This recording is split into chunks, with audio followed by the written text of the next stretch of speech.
कुळी कन्या पुत्र होती जे सात्विक तयाचा हरीक वाटे देवा तुका मने माझा तुका मने माझा घडो त्यांची सेवा तरी माझ्या देवा पार नाही कुळी कन्या पुत्र होती जे सात्विक याचा हरीक वाटे देवा विठ्ठला ओव्हर टाइम करीतच नाही. आता इथे एक काला होता माझ्याकडे काला आणि उशीर झाला कर्नाटक परिसरामध्ये विचारा माझ्यातले बरेचसे होते. हा तुम्ही वाहतात महाराज. हा 15-20 मिनिटात काला का तर पुढे उशीर नको ना ऐका ना. म्हणून आताही वेळेचा अतिशय सोनं करणार आहे वेळेच्या पुढे जाणार नाही.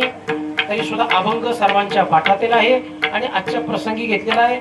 आजच्या चकुलीच्या निमित्ताने या ठिकाणी वर्षाच्या निमित्ताने नामसोहळ्याच्या निमित्ताने या ठिकाणी जगद्गुरु तुकाराम 350 वर्षापूर्वी ज्या कन्येला आणि मातेला प्राधान्य दिलेलं आहे काय कारण असेल काय भविष्य काळाला असेल काय मातेविषयी कन्येविषयी त्यांच्या मनामध्ये काही आदर असेल आणि म्हणून या अनुषंगाने अत्यंत गोड असा अभंग त्यांनी लिखाण केला आणि या अभंगामध्ये स्वतःचंही मत त्या ठिकाणी दिलेलं आहे आणि तसंच देवाचं सुद्धा या मातेविषयी कन्येविषयी काय मत दाखवलेलं आहे असा गोड असा चर्चनाचा अभंग आहे.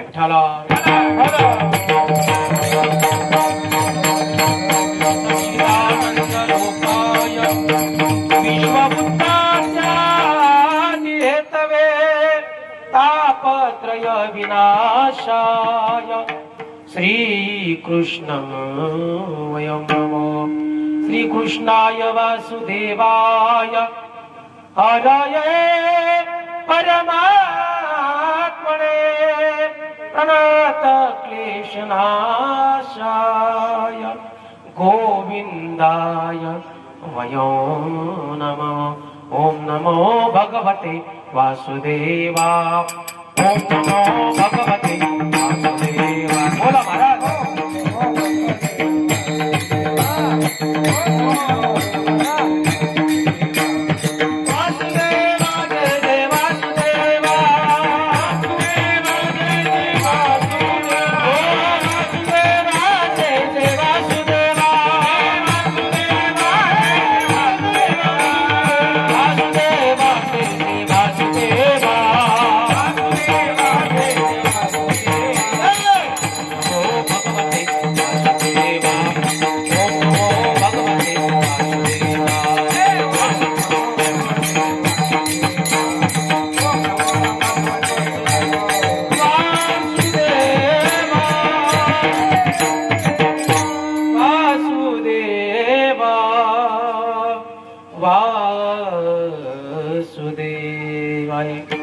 या अनुषंगाने या निमित्ताने तुम्ही उपस्थित सगळे आमचे दादा आहेत आबा आहेत आदी आहेत काका आहेत नाना आहेत सर्वांच्या उपस्थितीमध्ये निमळे सगळे भक्त मंडळीत महिला पुरुष मंडळ सगळ्यांना धन्यवाद देतो.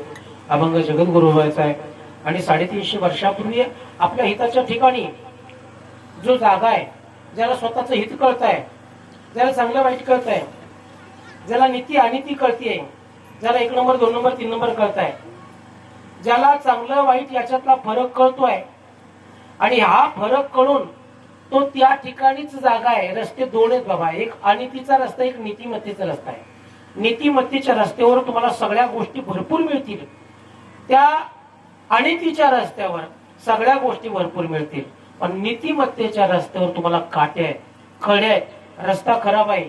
पण लक्षात घ्या अनितीच्या रस्त्यावर तुम्ही आनंद नाचत गात उड्या मारत खात पेत खावे प्यावे बरे असावे कशाही पद्धतीने स्वैराचार पद्धतीने जगलं तरी 2 नंबरचा रस्ता आणि तिचा तुमच्यासाठी चांगला वाटेल. पण त्या रस्त्याच्या शेवटी यमराज खडे आहे. तो यमाचा रस्ता आहे आणि नीतिमत्तेचा रस्ता आहे भक्तीचा रस्ता आहे. त्या ठिकाणी भगवान परमात्मा शेवटच्या क्षणी उभा असतो. म्हणून आपल्याला यमाचा पावना नाही व्हायचा आपल्याला देवाचा पायना व्हायचा देवाचा. आणि आपल्याला देवाचा पावना होण्यासाठी आपण आपलं मन बुद्धी चित्त अहंकार सगळं देवाला अर्पण करायचं. आणि ज्या वेळेस त्याला मन बुद्धी चित्त अहंकार सगळंच आपण अर्पण करू त्यापैकी तो फक्त आपलं चित्तच घेतो. हरीने माझे तो काय आपलं सगळंच घेत नाही फक्त आपलं चित्त घेतो आणि आपला भाव पाहतो महाराज. अंतरीची घेतो गोडी, अंतरीची घेतो गोडी, अंतरीची घेतो गोडी,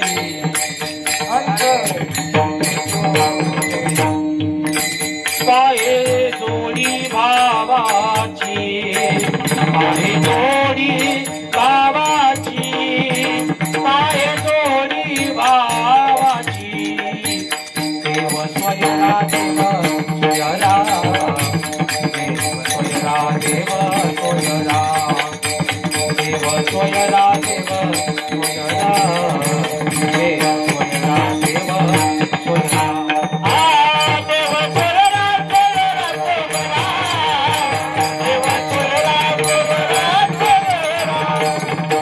स्वयरा देव स्वयरा.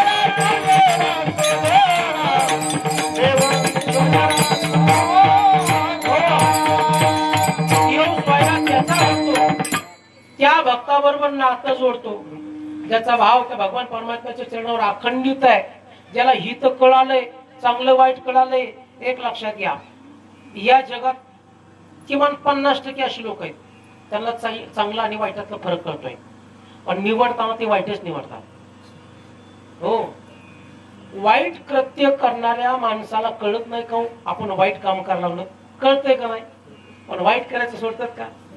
गुंड प्रवृत्तीच्या व्यक्तीला कळत नाही का आपण गुंड आहोत, लोकांना त्रास देतो, खंडणी गोळा करतो, ऐक नाही, मारतो, अपहरण करतो, हे त्या लोकांना कळत नाही का आपण चुकीच करतो. कळतोच महाराज, इतकी येड आहेत का महाराज. हा, 50% लोकांना चांगलं वाईट कळतं महाराज, पण करताना निवडताना वाईटच घेतात महाराज. आणि मग या अशा लोकांना जे नरकापर्यंत जाणार आहेत, नरकच भोगणार आहेत, हे निश्चितच आहे महाराज. इथंही भोगणार आहेत आणि मेल्यावर सुद्धा भोगणार आहेत. आणि याची चिंता तुकोबाराला वाटली, म्हणून तुकोबारांनी अगदी साध्या भाषेमध्ये सांगितले की बाबा रे, जो आपल्या स्वतःच्या हिताने ठिकाणी जागा आहे, त्याला चांगलं कळतंय, त्याचे आई बाप धन्यवाद, धन्य माता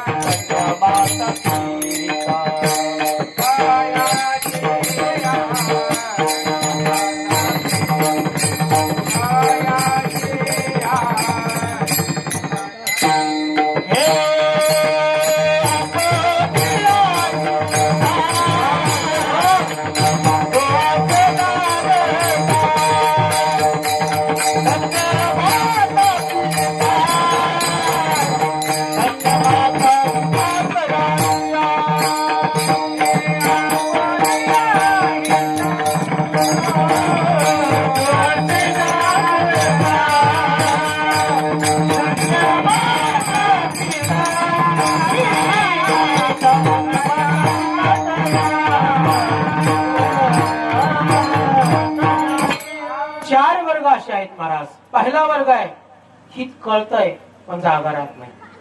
दुसरा वर्ग असा आहे जागा राहतो पण हित कळत नाही. तिसरा वर्ग असा आहे त्याला हितही कळत नाही आणि जागाही राहत नाही, त्याला म्हणतात आसूर. त्याला हितही कळत नाही, तो हिताच्या ठिकाणी जागा राहत नाही, पाप पुण्य काही नाही. आणि चौथा वर्ग असा आहे महाराज, त्याला हितही कळतंय आणि अखंडपणे हिताच्या ठिकाणी जागा राहतो, स्वप्नात सुद्धा चुकून पाप होऊ देत नाही, त्याला म्हणतात संत. आणि दुसरं नाव आहे राजहंस विठाला.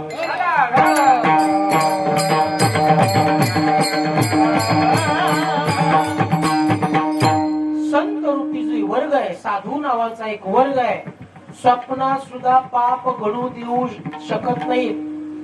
का? हिताच्या ठिकाणी जागे आहेत, हितही करतात. पण 3 वर्ग असे आहेत महाराज, एकाला हित कळतंय, जागे राहत नाही. आता काय काय लोक पुणे मुंबई सिटी नाही का रात्र जागे राहतात, पण काहीच हित नसते महाराज. काय लोक असे आहेत महाराज, हित कळतंय पण जागेच राहत नाही. इच्छा वाटती परमार्थ करावा, चारधाम यात्रा करावा, पंढरपूरची वारी करावा, दिंडी करावा, हे कळतंय महाराज, जागा राहत नाही महाराज. आणि एक वर्ग असा आहे महाराज, तो हितही करतोय, जगालाही सांगतो महाराज, ओ एवा विठ्ठले भक्त जन वत्सले एवा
थोडस मेघ मला मिक्स आहे.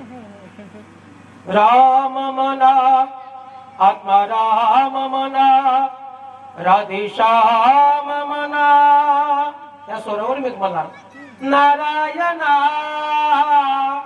दत्त मना गुरुदेव मना अवधूत मना तुम्ही नारायणा हरी म्हणा तुम्ही गोविंद म्हणा तुम्ही गोपाल म्हणा हरी नारायणा हरी म्हणा तुम्ही गोविंद म्हणा तुम्ही गोपाल म्हणा.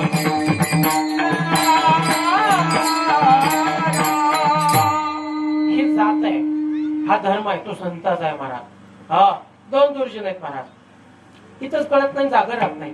हा आणि दोन दुर्जनाने भला मोठा एक दरोडा टाकला. बरं दरोडाही असा टाकला महाराज 10-15 किलो सोन्याचा मुद्दाम घेतोय, पैशाचा नाही घेत. सोनं फार कसं आहे मला माहित नाही, सोन्याचा आमचा मिळच नाही मला 5 वर्ष आहे का नाही, स्वस्त आहे. हा तुम्ही काय मला देणार नाही, मी काय घेणार नाही. 10-15 किलो सोन्याचा दरोडा टाकला आणि दरोडा पचला महाराज. दरोडा पचला. रात्रभर जंगलातून फिरतात महाराज, रात्रभर डोक्यावर गटुडे घेऊन एकमेकाच्या डोक्यावर थकलं की रात्रभर पळण्यात गेली. दोघंही आनंदित आहेत. दरोडा पचला. राजाच्या सैन्याला हे काही चोर सापडले नाहीत. आणि मग जवळ असणार आपल्या गावासारखं नगर दिसलं. अरे मुले शिखर दिसतात म्हणजे गाव जवळ आले. मग असं करून भूक लागली, रात्रभर पळतो आपण. त्यातला एक दुर्जन होता ना, तो तिथंच बसला. कारण बघा ते हिताच्या ठिकाणी जागं राहत नाही आणि हितही करत नाही, आणि हितच करणार स्वतःच. आणि खरं त्यांच्यासाठी तो कोबरायला वाईट वाटतंय.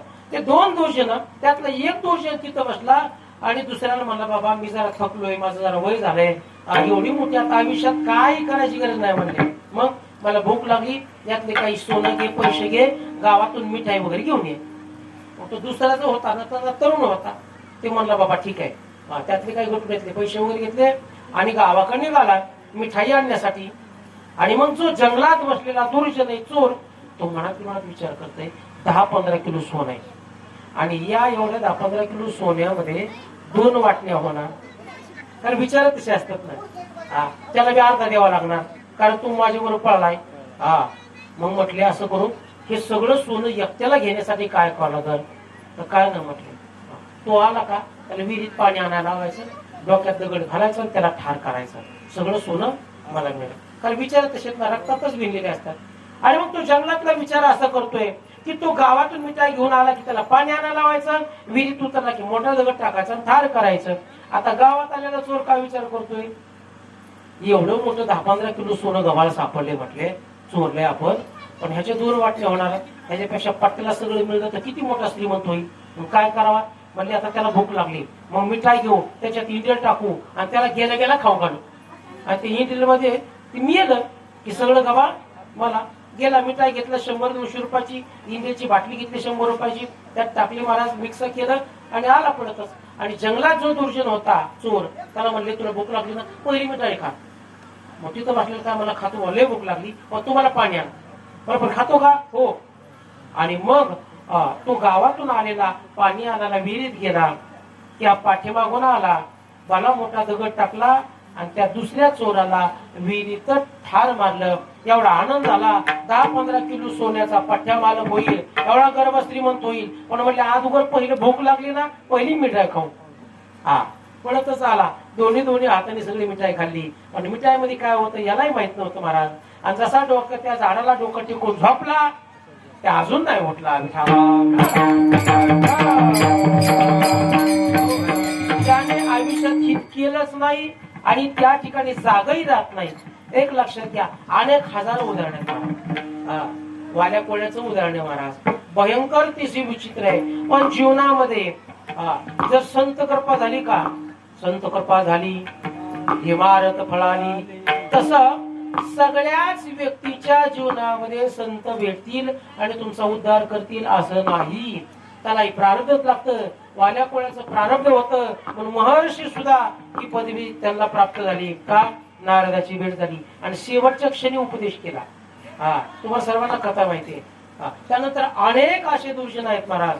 हो, अनेक आहेत. पण सगळ्याच्या नशिबात संत भेटत नाहीत आणि संत भेटले तर उपदेश करत नाही, उपदेश केला तर ते पाळत नाहीत. पण तुमचं आमचं परम भाग्य आहे. हो, आपण आमच्या हिताच्या ठिकाणी जागे आहोत. ऐका नाही, संताची आपल्यावर कृपाही आहे. आणि कृपा हे म्हणून तर महाराज एवढं मोठं संस्थान आहे. या संस्थानात एवढे मोठे भक्त आहेत, एवढे मोठे अनुयायी, एवढे मोठे अन्नदाते. 32 वर्षापासून हा सोहळा चालू आहे आपल्या क्षेत्रामध्ये. संत कुरुमदासाच्या पादस्पर्शाने पावन झालेल्या भूमीमध्ये स्वयं पांडुरंग परमात्मा आहेत. तो कोबरा उपस्थित आहेत. काय कारण आहे महाराज? काय नाही समजून घ्यायचं. आपल्यावर संत कृपा झाली. हे काय कोण्या रूपाने आले आणि कृपा करून गेले हे मात्र सांगता येत नाही. अतिथी देव भो, किती सांगता किती न सांगता जो येतो कोण्या रूपाने तो कृपा करून जातो. आणि तो कृपा करून गेला महाराज. आणि त्या कृपेचं फळ आहे महाराज. हे फळ आहे ना, त्याच कृपेचं फळ आहे महाराज. आणि सांगायचं कार्य आहे की तुकोबराने 4 वर्ग सांगितले, त्यातला हा वर्ग असा महाराज. चला, 4 वर्ग, 4 दुर्जन होते. आणि गावात एक असा 5-10 एकर ऊसाचा मालक, पण इतका कंजूस होता, इतका कंजूस होता महाराज. त्याच्या शेतात कुणी काम करायचं जात नव्हतं महाराज. कामच करायचं नव्हतं. गावामध्ये 300 रुपये हजेरी असली का हा 150 रुपये म्हणायचा. गावात 200 असली का हा 100 द्यायचा. गावात 400 झाली का हा 250 द्यायचा. इतका कंजूस. असा आपण किती असावा. पण तो काय करायचा, गावात महिला येत नाही पण बाहेर गाव जावायचा. इकडून तिकडून गोल गोल शेतात काम आणायचा. साधारण मला 5 एकर ऊस आहे. आणि योगाने गावात सावलीत बसला आणि 4 गावचे 4 दुर्जन काम करत नव्हते, काय नव्हतं. फक्त लोकांचं वाटोळं कसं करायचं, डोक्यात दुसरं काय नाही. चांगलं त्यांनी केलं नाही, चांगलं त्यांच्या हातून घडलं बी नाही महाराज. आणि मग ते 4 गावचे 4 दुर्जन त्या गावातून हाकलून दिले आणि या गावात आले, ज्या गावात तो व्यक्ती शेतकरी चिकट आहे. आणि मग या गावाने गाठ पडली. तो विचारतोय, हो तुम्ही लय असे आकडबोम तगडबोम दिसतात. कुठले? सांगितलं आमच्या गावचे. काय काम करता? म्हणजे सांगत ते काम करतो, पण काम नीट करीत नाही ही कशाला म्हणतात? तुम्ही मनात काम करतो.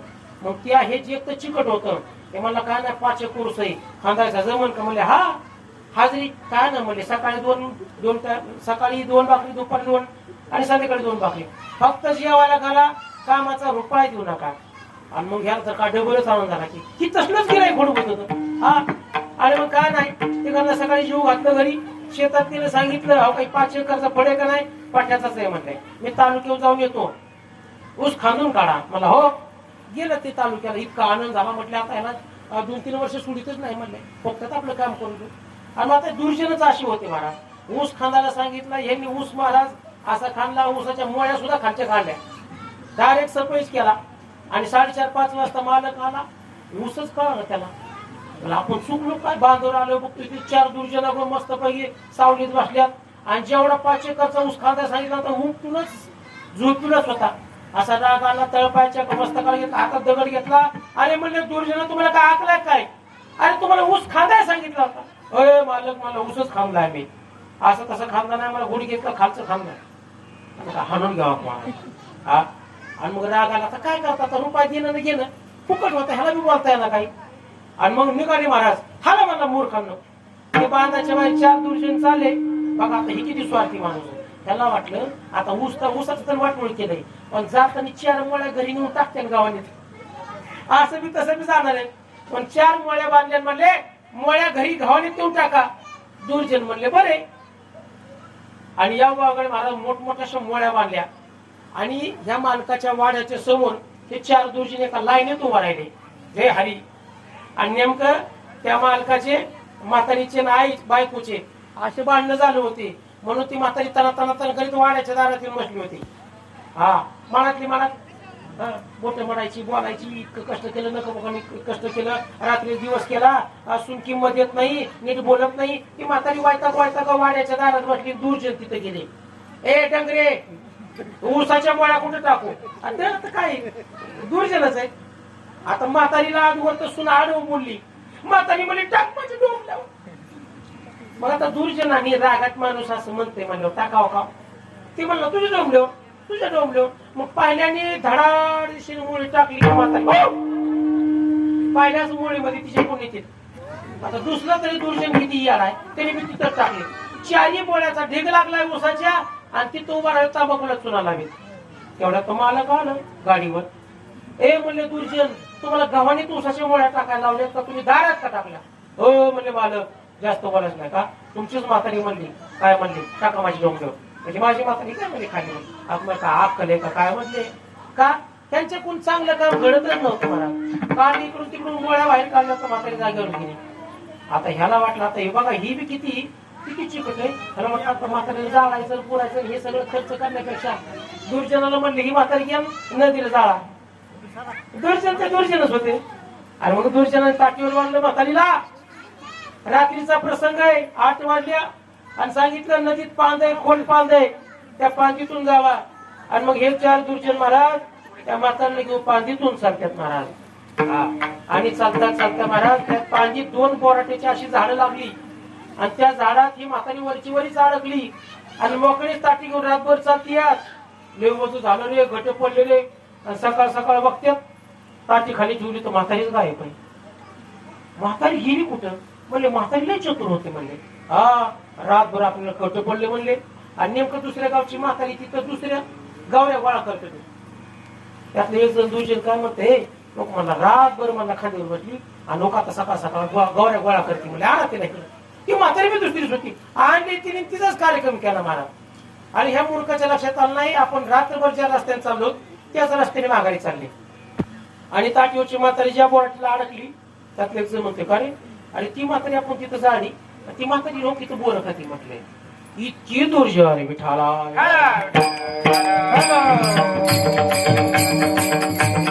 अभंग कशासाठी महाराज? हिताच्या ठिकाणी जो जागा राहतोय त्याच्या आई आणि बापाला धन्यता दिली महाराज. धन्य माता पिता दयाची या. कोणी म्हणतात अनुमान प्रमाण घ्या. जो हिताच्या ठिकाणी जागा आहे, जो सामाजिक कार्यक्रमामध्ये धार्मिक कार्यक्रमामध्ये सहकार्य करतात, सद्बुद्धी सुबुद्धीने जो अखंडपणे धर्मासाठी झिजतोय, देशासाठी राष्ट्रासाठी माणसासाठी झटतोय ना, तर काहीच करणार का त्याची मायबाप मुळात पुण्यवानच येतो. काहीच बघायची गरज नाही. धन्य माता पिता तयाची या. कारण ऐका आता अनुमान प्रमाण सांगतो महाराज. मुलगा चरित्रवान आहे, आईचं पुण्य आहे. मुलगा चरित्रवान आहे, आई पुण्यवान आहे. मुलगा भाग्यवान आहे, बाप पुण्यवान आहे. मुलगा विद्वान आहे, स्वतः पुण्यवान आहे. आणि मुलगा उदार आहे, वंश पुण्यवान आहे. विठाला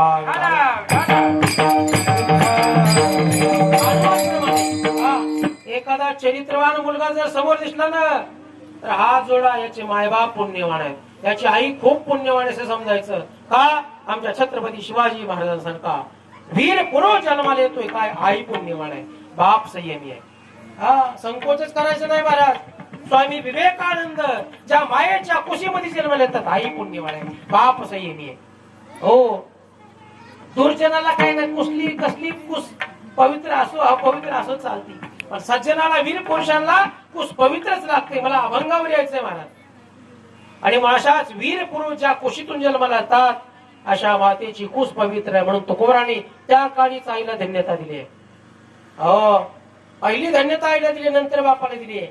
चला, आई पुण्यवान, मुलगा चरित्रवान, बाप पुण्यवान भाग्यवान, स्वतः पुण्यवान विद्वान, वंश पुण्यवान उदार. आता याच्या उलट घ्या, आई पापी आहे, मुलगा चरित्रहीन आहे. बाप पापी आहे, भाग्यहीन मुलगा जन्माला येतो. स्वतः लेकरांनी पाप केलं दरिद्री मुलगा जन्माला येतो आणि वंशाने पाप केलं मुलगा विश्वभर कंजूस जन्माला येतो.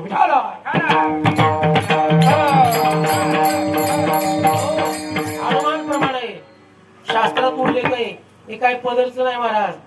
जो उदाहरण कुठल्याही कामामध्ये परिस्थिती कशी असली 2 रुपये घेऊन पुढे जातो समजायचं रे. हा, याने पुण्य कमी केलं असेल जास्त का, याच्या वंशांनी पुण्य केले महाराज. हो, चरित्रवान आहे, आई बाबा पुण्यवान आहे, दरिद्रीला स्वतःच पुण्यही नाही समजायचं महाराज. हा, आणि सांगायचं तात्पर्य.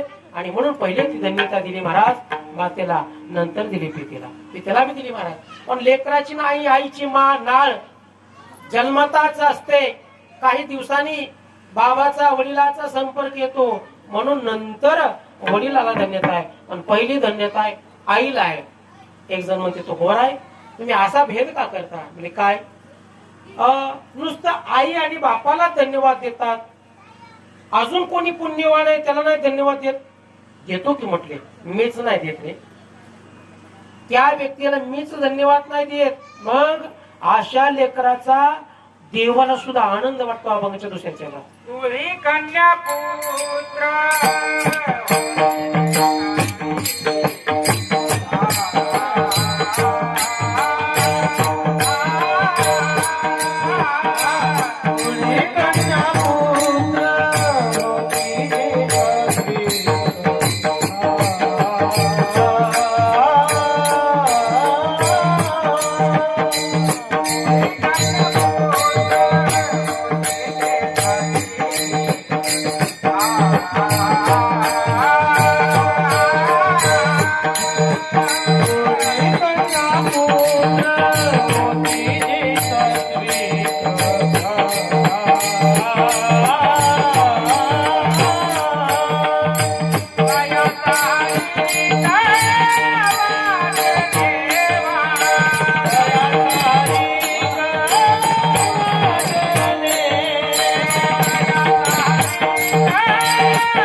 मी नुसतं मातेला आणि पित्याला धन्यता नाही दिली, मी धन्यता दिली कुळी कन्या पुत्र होती जे सात्विक.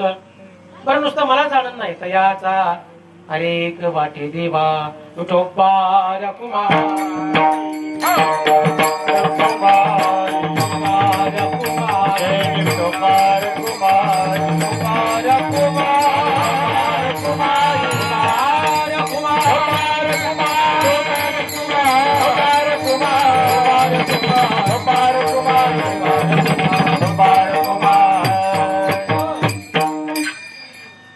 बस तुकोबारांनी सांगितलं 8 वाजत आले आहे का नाही, कन्येला धन्यता दिली. हा, तुकोबारांनी सांगितलं 8 वाजले.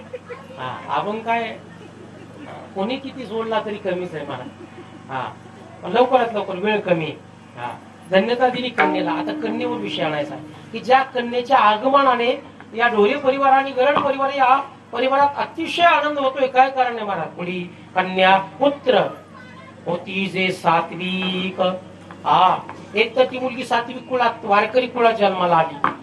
दुसरी गोष्ट, ती जन्माला आली आणि जे नामकरण विधी आहे की जो 16 वर्षाचा, त्या वर्षाला महाराज या परिसरामध्ये सगळे पाहुणे रावळे मित्र कंपनी महाराज मंडळी उपस्थित होतात. आहे का नाही? इतकी लहान आहे पण बोलावलं ना सगळे ना तिने. आहे का नाही? आता माझं परम भाग्य महाराज. आता ही दिंडी जर नसती कदाचित तर मला कुठं जरी असतो पाकिस्तान असतो पण एकटं यावं लागलं असतं. आता इथं आज योग असायला की बायकोनी पुढं घालून मला आणलाय. बरं आता तीच पुढे चालते म्हणल्यावर ही 2 पिल्ली ते घेऊन आलोय. आमच्या गावातले सगळे परिवार पाहुणे मंडळ आई साहेब सगळ्यांनाच घेऊन आलोय. मला किती भाग्य बघा बरं. असा योग आला असता का मला? हा, म्हणून सांगायचं तात्पर्य की कुळी कन्या पुत्र उत्तम कुळामध्ये सात्विक कुळामध्ये मुलगी जन्माला आली की भाग्यच बदलते महाराज.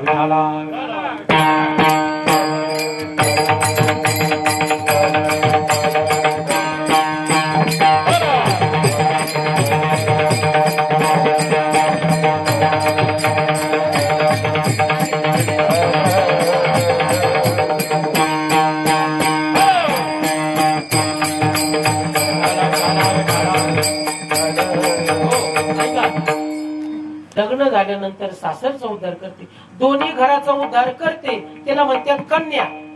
बर का, ऐका, दोन्ही कुळाचा उद्धार करताय त्याला म्हणतात कन्या. आणि फक्त एकाच कुळाचा उद्धार करते सासरवाडीचा त्याला म्हणतात पुत्र. विठाला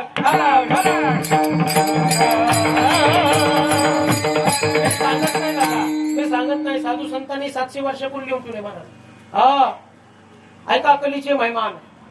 त्या कलीच्या महिमानामध्ये आई बापाचं मुलं ऐकणार नाही तर सासू सासऱ्याचं टाळणार नाही. माँ बाप को कोई नहीं मानी, माँ बाप को कोई नहीं माने, औरत का बहुमान देख लिया संसार. भाई बहन को कोई नहीं माने, सालों का बहुमान. आई रे बेमान दुनिया, आई रे बेमान दुनिया, आई रे बेमान दुनिया.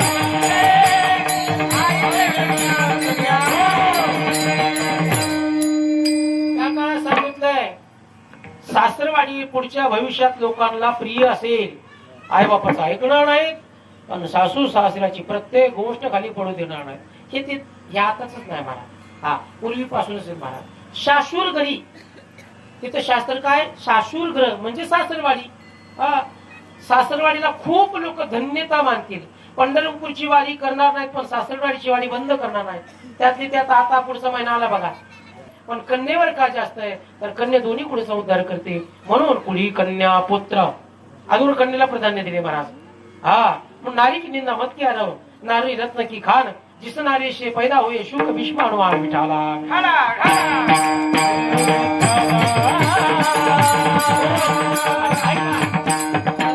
वेळ संपलेली आहे. आता देवहोती लग्नाला उपवास झाली आणि स्वयंभूगुणाने शतरूपा ठरवलं. रुचा नावाच्या प्रजापतीला एक मुलगी दिली, दक्षाला प्रसूती दिली. पण देवहोती आहे, अतिशय सुंदर देखणी आहे. काय करायचं, हिला कोणाबरोबर विवाह करून द्यायचा. पण त्या काळात बातमी ऐकली, एक तपस्वी साधू आहे, अतिशय तपस्वी आहे. आणि त्या तपस्वी साधूला ही कन्या देऊन टाका. काय नाव आहे त्याचं नाव आहे कर्दम. आणि मग कुठे आहे आश्रम? आमक्या नदीच्या काठावर आहे. रथामध्ये ऐका, स्वतः मुलगी देव होती आणि मायबाप दोघही गेले, तिघही. आणि गेले, कर्दमाला कळालं कुणीतरी पाहुणे आपल्याकडे आले. आणि मग त्यांनी सुंदर उंच आसन ठेवलं आणि कर्दम उभा राहिला. आणि मग देव होती तो शतरूपा म्हणून आणि ते तिघही उतरल्यानंतर मनू आणि शतरूपा दोघही उंच आसनावर बसले आणि हलक्या पावलाने पाठीमाग उभा राहिले देव होती. त्या काळात तशी पद्धत होती. ज्या मुलीचा विवाह करायचा त्या मुलीने स्वतःहून ते घर बघायचं, तो परिसर बघायचा, मुलगा बघायचा, मग येस नो त्या काळात होतं बरं का. आता त्याच्यापेक्षा पुढचं गेले मला. आणि मग देव होती त्या ठिकाणी उभा आहे. तिने सगळं वातावरण बघितलं. कर्दम ऋषीने आतमधून काही साहित्य आणलं, पाणी वगैरे आणलं, जमलं त्यांचं, एकमेकाचा होकार झाला, लग्न झालं, ते निघून गेले. पण कर्दम तपस्याला निघाला. आता साधना करायला लागल्यानंतर देव होती म्हणते, अहो आपला विवाह झाला, तुम्ही साधनेला जाणार. त्यावेळेस कर्दमाने सांगितलं की देव होती तुला एक पुत्र होईल आणि एक पुत्र झाला की मला माझ्या साधनेमध्ये परवानगी दे. ती म्हणली ठीक आहे. आणि मग कर्दम ऋषी 12 वर्ष साधनेला गेले आणि 12 वर्षांनी आले तर आपली पत्नी देव होती ऐका, तिचे चेहरा काळवंडलेला आहे, डोळे निस्तेज झाले, चेहऱ्यावरच तेज कमी झाले. तिने 12 वर्षात अंघोळ स्नान केलं पण डोक्याला फणी लावली नाही. फक्त कपाळावर सौभाग्यवतीचं कुंकू दररोज लावायची. 12 वर्ष आपल्या पतीची वाट पाहिली. कर्दमाने विचार केला, बापरे. आणि ऐका, शास्त्रामध्ये उल्लेख आहे, जी का पतिव्रता तिची देवावरी सत्ता. पतिव्रता स्त्री, आपला पती घरातून बाहेर गेला, गावाला गेला, तो गावाहून येईपर्यंत चेहऱ्यावर नट्टापट्टा करायचा, डोक्याला फणी लावायची, फक्त कुंकू लावायचं स्नान झाल्यानंतर. असा नियम होता. त्याच्यासाठीच नरायचं, त्याच्यासाठीच मरायचं. 12 वर्ष फक्त कुंकूच लावलाय, चेहरा निस्तेज झालाय, डोक्याच्या जटा झाल्यात महाराज. हे त्या काळातलं सांगतोय बरं का मी, बरं का पिंकोताई, हा मॅडम, त्या काळातलं सांगतोय. मालक गेले गावाच्या बाई, नटत नव्हते, आल्यावर तिथून पुढे काय असेल. आणि 12 वर्षांनी कर्दम ऋषी आले आणि बघितलं का ग तू निस्तेज झाली. तिने सांगितलं, पतिव्रतेचे सगळे लक्षण मी पाळते. ठीक आहे, जा समोर स्नान करून ये. आणि मग समोर सरोवर स्नान केलं. स्नान करायला गेली की आश्रमाच्या जागेवर सुंदर महाल तयार केला. आणि कर्दम त्या ठिकाणी तिला बोलावतात. आणि मग त्या महालामध्ये बसवलं. ते महाल होतं विमानासारखं. आणि मग महालात बसवलं. सगळ्या प्रकारचे दास आहेत. तिला सुंदर प्रकारे शृंगार केला, आकाशात उड्डाण केलं महाराज. आणि तेवढ्या आकाशात उड्डाण केल्यानंतर कितीतरी दिवस आकाशात होते. आणि या दोघांच्या संयोगातून 9 कन्या प्राप्त झाल्या. किती? 9 कन्या, 9 मुली झाल्या. आणि कर्दम ऋषीने तिला आश्रमात सोडून निघून चालले. त्यावेळी तिने सांगितलं की तुम्ही म्हणला होता पुत्र झाल्यावर संन्यासी दीक्षा घेतो, अजून तर मला कन्या झाल्यात, पुत्र कुठं झालाय? आणि मग महाराज कर्दम ऋषी आणि देवहूती 9 नंतर एक पुत्र झाला. तो स्वयं भगवान परमात्म्याने अवतार घेतला, कपिल मुनी म्हणून. आणि मग त्या कपिल मुनीचा अवतार घेतला, दोघांचा उद्धार झाला. मला सांगायचं एकच अर्थ आहे, ज्याच्या घरी कन्याचं पुण्य आहे त्याच्याच घरी संत देव असे जन्माला येतात. विठाला विठाला. म्हणून पुढे कन्यापुत्र होती जी सात्विक तयाचा हरी कवाटे देवा. तुकोबाई म्हणतात, मलाच आनंद वाटतो नाही, अशा कन्याचा आनंद ना तो देवाला वाटतो. कारण काय करतात ते, ऐका, आपला संसार करत करत गीता भागवत करीती श्रवण, अखंड चिंतन विठोबाचे. कधी गीतेचं श्रवण, कधी भागवताचे श्रवण, आणि अखंडपणे चिंतन करतात विठोबाचं. आणि अशा विठोबाच्या चिंतन करणारे लेकरं असतील, धर्माचं रक्षण करणारे, समाजाचं रक्षण करणारे जर चिंतन करणारे असतील, तर त्याची मला शेवट सेवा घडावी. शेवटच्या चरणामध्ये तुका म्हणे माझं घडो त्याची सेवा. तुका म्हणे माझं घडो त्याची सेवा.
सेवा करावी अशी माझी इच्छा आहे. आज या ठिकाणी मधुसूदन गरड यांच्या कन्येचं वारसं या ठिकाणी आयोजित केलेलं आहे. असणाऱ्या या ठिकाणी मधुसूदनचे मामा, असणाऱ्या या ठिकाणी सुरेश जरेंद्र ढोरे यांनी असणाऱ्या या ठिकाणी नियोजन अभिजन सगळं काय असणाऱ्या या ठिकाणी व्यवस्थित केलं. आणि त्यानिमित्त असणाऱ्या या ठिकाणी कारण का आमच्या फराची किंवा आमच्या घराची परंपरा आहे. असणाऱ्या या ठिकाणी आमच्या माऊली पासून जी काय असणाऱ्या या ठिकाणी आज असणाऱ्या या ठिकाणी चिखोलीपर्यंत असणाऱ्या या ठिकाणी प्रत्येकाच्या बारशाला असेल, लग्नाला असेल, कीर्तन असणाऱ्या या ठिकाणी करायची असणाऱ्या या ठिकाणी हे या प्रमाण असणाऱ्या या ठिकाणी कारण का सगळंच कार्यक्रम भैया पाटील आपल्या घरीच असायचे.